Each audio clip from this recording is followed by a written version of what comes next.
संभाजीनगरमधून तक्रार देण्यास गेलेल्या महिलेच्या पतीला पोलिसांकडून मारहाण झाली। सहाय्यक उपनिरीक्षकांना कानशिलात मारल्याचा आरोप होतो।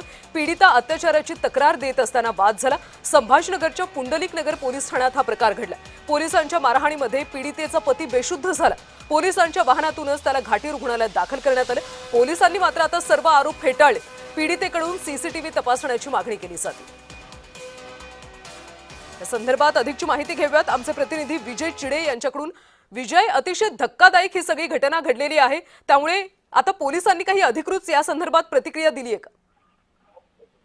नक्कीच कल्याणी जर बघितले संपूर्ण प्रकार जो आहे तो शनिवारी घडलेला आहे। पुंडलिक नगर पोलीस ठाण्यामध्ये तक्रार देण्यासाठी या ठिकाणी विविता गेली होती। तिच्यासोबत तपासी देखील होता। त्याच्यावरती वारंवार अत्याचार होत असल्याची तक्रार जी आहे ती आपत्ती सगळी घडलेली एका पोलीस कर्मचाऱ्याला सांगत असताना त्या ठिकाणी सहाय्यक पोलीस उपनिरीक्षक जे आहे ते त्या ठिकाणी आले। त्यानंतर महिलेच्या पतीचा आणि त्यांचा बातबाची झाली। यानंतर पोलिसांनी त्यांच्या कानाखाली मारले। यानंतर जर पाहिलं तर ते पती बेशुद्ध पडल्याचा धक्कादायक प्रकार जो आहे तो त्या ठिकाणी समोर आला होता आणि त्यानंतर पोलिसांनी त्या व्यक्तीला घाटी रुग्णालयात उपचारासाठी देखील दाखल केलं होतं। हिंगणे असं नामक पोलीस कर्मचाऱ्याचं नाव आहे। यांनी या पतीच्या कानाखाली मारली होती, मात्र त्याला जोरदार मारहाण झाल्याचा आरोप जो आहे तो त्याच्या कुटुंबियांकडून करण्यात आला होता। तर पोलिसांनी हे आरोप जे आहे फेटाळले होते। त्यांना घोरळं आल्याचं पोलिसांनी सांगितलं होतं।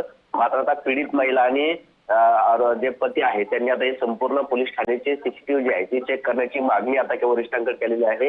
या बाबतीत वरिष्ठांनी अद्याप कुठलीही कारवाई केली नाही। मात्र आता सीसीटीव्हीची तपासणी केल्यानंतर आता या पोलीस कर्मचाऱ्याविरोधात कारवाई होती का हे पाहणं महत्त्वाचं आहे। कारण तक्रार देण्यासाठी गेलेल्याच पीडितेला मारहाण झाल्याचा हा संपूर्ण धक्कादायक प्रकार आहे आणि त्यामुळे पोलिस जर असा प्रकार करत असतील तर सर्वसामान्यांचं काय असा प्रश्न आता यामध्ये उपस्थित झालेला आहे। कल्याण नक्कीच विजय, खरं तर इथे पोलिसांची एक प्रकारे मुजोरीच पाहायला मिळाली।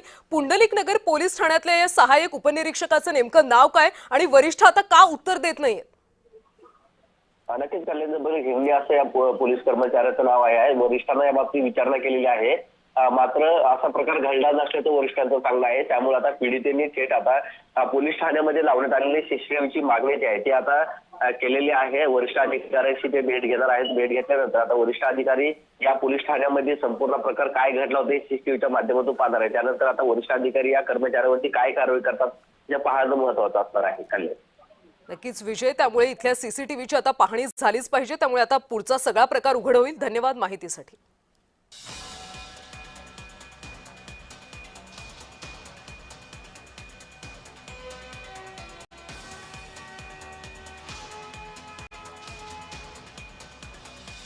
तर तक्रार देण्यास गेलेल्या महिलेच्या पतीला पोलिसांनी मारहाण केल्याचं पाहायला मिळालं आणि या मारहाणीत तो पती बेशुद्ध झाला आणि त्यानंतर पोलिसांनीच त्याला घाटी रुग्णालयामध्ये दाखल केलेलं आहे। हा सगळा प्रकार घडलेला आहे। त्यामुळे आता सीसीटीव्हीची पाहणी करावी अशी मागणी त्या पीडितेकडून केली जाते।